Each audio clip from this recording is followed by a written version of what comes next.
Question number 9। Question है एक मीनार के पाद बिंदु, देखो फिर से आ गया पाद बिंदु पर एक मीनार के एक भवन का शिखर का उन्नयन कोण 30 डिग्री है और भवन के पाद बिंदु से एक मीनार के शिखर का उन्नयन 60 डिग्री है। यदि मीनार की ऊंचाई 50 मीटर ऊंची हो तो भवन की ऊंचाई ज्ञात कीजिए। कुछ क्वेश्चन समझ में आया? इधर समझे तो ध्यान से लिखना अपना बंद करो, फटाफट समझ लो क्वेश्चन। देखो रे हाँ, इस बार क्वेश्चन नंबर 9 में एक मीनार भी है और एक भवन भी है, दो चीज है। ठीक, एक मीनार भी है और एक भवन भी है ना। और लिखा है एक मीनार के पाद बिंदु से एक भवन का शिखर का 30 डिग्री और भवन के पाद बिंदु से मीनार के शिखर का उन्नयन कोण 60 डिग्री है। मीनार की ऊंचाई 50 हो तो भवन की ऊंचाई ज्ञात कीजिए ना। इधर देखो, एक मीनार है, ये एक मीनार हो गया और ये एक भवन हो गया। ध्यान से समझो। ठीक, एक मीनार और एक भवन है। तो चलो ये भवन मान लेते हैं, इसका नाम कुछ भी बोलो, क्या दे नाम? तो यहाँ दिए ए, यहाँ दिए डी। तो अब जो जो नाम दिए अपने मन से दिए तो लिख देते हैं। रुको थोड़ा सा, अब देखो लिखे माना, ये दिया हुआ है, ठीक है। माना भवन की ऊंचाई ए बी बराबर, देखो भवन की ऊंचाई लिखा हुआ है क्वेश्चन नंबर 9 में। यदि मीनार 50 मीटर ऊंची हो तो भवन की ऊंचाई ज्ञात कीजिए। भवन निकालना है, ठीक है। भवन क्या करना है? निकालना है। अब इसको निकालना है तो बराबर देखिए लिख देते हैं, बराबर देखिए ए बी, हमको ए बी निकालना है, पता चल गया। अब ये मीनार है और ये भवन है ना, और मीनार की ऊंचाई को भी कुछ मान लेते हैं। क्या मान ले?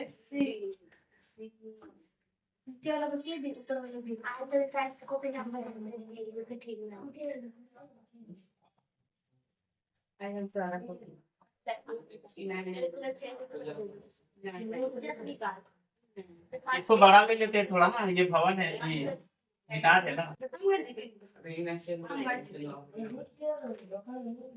ये हो गया सी और डी, देखो इसका सी भी नाम दे दिए।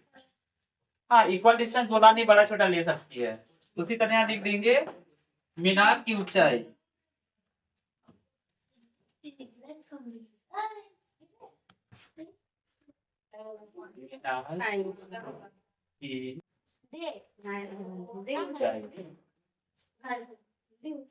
मीनार की ऊंचाई कितना? सीढ़ी ना, बराबर इस वाला दिया है 50 मीटर। ठीक, ये सुनो, ये कितना दिया है? 50 मीटर। यहाँ से यहाँ तक की दूरी है वो 50 मीटर है। हाँ, मीनार की ऊंचाई कितना दिया है?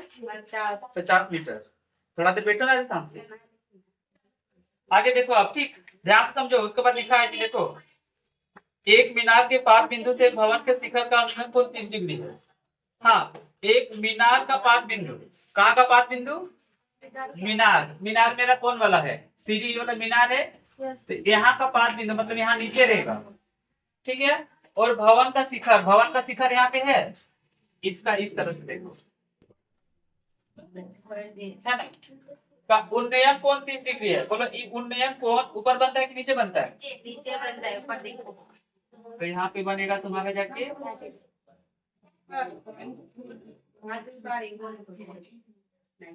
30 डिग्री, ठीक। उसके बाद देखो, उसके बाद फिर लिखा और भवन के पाद बिंदु, देखो ये वाला भवन है, ठीक। ये वाला क्या है? ये भी भवन है। भवन का पाद बिंदु, पाद बिंदु मतलब नीचे यहाँ पे। उसके बाद शिखर का उन्नयन कोण, ये सॉरी मीनार का उन्नयन कोण, मीनार है उसका शिखर यहाँ पे ऐसे मिला देंगे, ठीक है।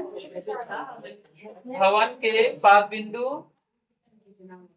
उसके बाद मीनार के शिखर का उन्नयन कोण 60 डिग्री है। तो ये मीनार का शिखर का उन्नयन कोण यहाँ पे क्या हो गया? 60 डिग्री। हमको ये वाला निकालना है। हाँ, समझ में आया। हम चाहे तो इसको एच भी मान सकते हैं, मान ले क्या एच? चलो तो एच मान लेते हैं, ये हमको निकालना है। अगर यहाँ एच मानेंगे तो यहाँ ऐसे लिखेंगे बराबर एच,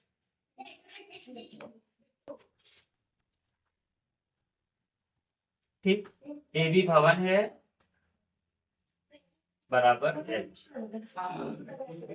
यहाँ तक समझ में आया ना? नहीं है, बोलो नहीं है, फिर बताएं। देखो ए बी एक भवन है, इसकी ऊंचाई हमको निकालना है, और सी डी एक मीनार है ना, जिसकी ऊंचाई हमको दिया है 50 मीटर। और बोल रहा है कि देखो ये भवन है ना, भवन का शिखर और मीनार का पाद बिंदु पे उन्नयन कोण बना 30 डिग्री। ठीक है, उसी तरह से देखो भवन का पाद बिंदु और मीनार का शिखर का उन्नयन कोण बना 60 डिग्री।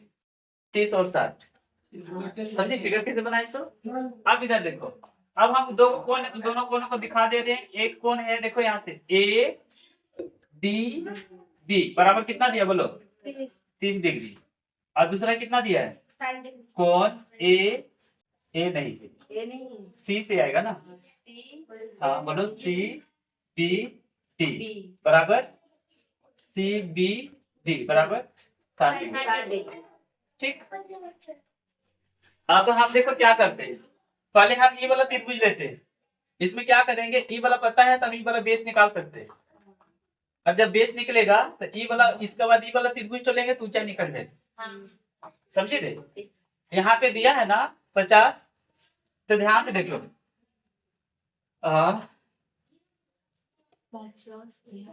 समकोण त्रिभुज ये वाला लेंगे। हाँ बोलो सी डी बी में। ठीक, देखो सी डी बी कौन यहाँ पे है? सी डी बी में इसका सामने वाला क्या होगा बोलो? ये वाला होगा लंब, और ये वाला होगा आधार। तो हमको आधार निकालना है। ठीक, क्या निकालना है? आधार। ताकि आधार निकलेगा तो ये ऊंचाई हम दूसरा त्रिभुज वाला में निकाल सकते हैं। तो समकोण त्रिभुज लेंगे। हाँ लंब निकला हुआ है पर आधार निकाले, और इसका आधार निकालने के बाद जो त्रिभुज ए बी डी दिख रहा है ना, उसका लंब निकालेंगे। तो ध्यान से देखो अब हमको यहाँ पे लंब और आधार, ठीक बोले किसका फॉर्मूला होता है? हाँ देखो लंब बटे आधार किसका फॉर्मूला होता है? tan का। तो tan कितना डिग्री लिखेंगे बोलो? बोलो tan लिखेंगे अभी तो 30 डिग्री लिखेंगे ना सर। 30 डिग्री, 30 डिग्री इस एंगल के लिए है, इसका वाला देखो ध्यान से 60 डिग्री है। 60 डिग्री बराबर लंब कितना है 50, और आधार कितना दिया है? आधार हमको निकालना है तो उसको बीडी ही लिखते हैं। क्या लिखते हैं? बीडी। बोलो tan 30 का मान, tan 60 का मान, हाँ tan 60 का मान √3, जिसको याद नहीं है वो याद कर लेना, और 50 बटे बीडी। ठीक ना? उसके बाद देखो तीन तीन गुना होगा। ठीक देखो, हाँ हो गया तुम्हारा बीडी √3 बराबर 50 है ना। तो देखो यहाँ से मेरा हो गया बीडी बराबर 50 √3 मीटर। इसका इक्वेशन 1 मान लेते है ना। अभी देख लो, ठीक अब देखो, अब ये वाला त्रिभुज लेते रहे, हाँ पुनः फिर से ले रहे ना, पुनः हाँ समकोण त्रिभुज ए बी डी में, ए बी डी में। ठीक है, ए बी डी में ले लेते हैं। तो यहाँ पर भी देखो ई वाला आधार, अब इस वाला 30 डिग्री वाला वैल्यू चलेगा, इसका सामने ये वाला क्या कहलाएगा बोलो? ठीक है, इसका डायरेक्शन देखो ये वाला चलेगा।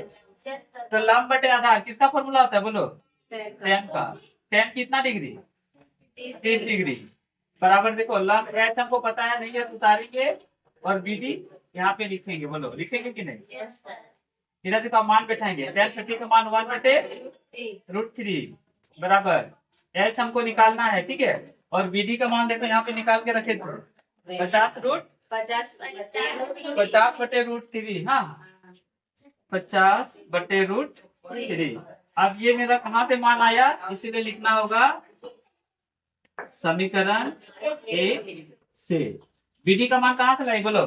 समीकरण 1 से देखो यहाँ dt था ना, अब यहाँ पे कुछ 1/√3 है, यहाँ पे 1h/1 था, और ये हो गया तुम्हारा जाके 50/√3।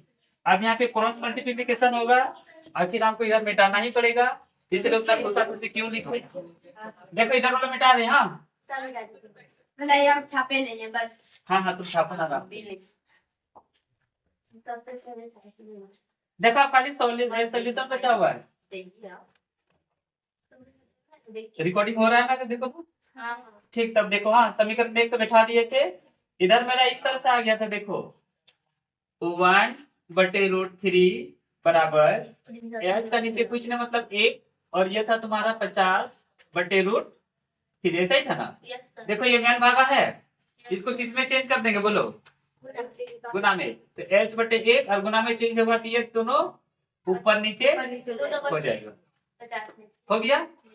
अब देखो 1/√3 बराबर ये हो गया h√3 और बटे ये 50। समझ में आया। इसमें से हमको h का मान निकालना है ना। ठीक है, तो अब हम क्रॉस मल्टीप्लिकेशन करते हैं। 50 को इससे करेंगे और इसको इससे करेंगे तो देखो ऐसे हो जाएगा h। हाँ, और √3 गुना होती जानती कितना होता है 3, और ये 50 को 1 से करेंगे तो 50। तो h बराबर मेरा हो गया 50/3। हो गया कि नहीं। अब h बराबर इसको भगा देंगे तो 16 32 16 48 है ना। तो 16 48 और 2 50 इतना मीटर आंसर क्या है, क्या देखो ना पॉइंट।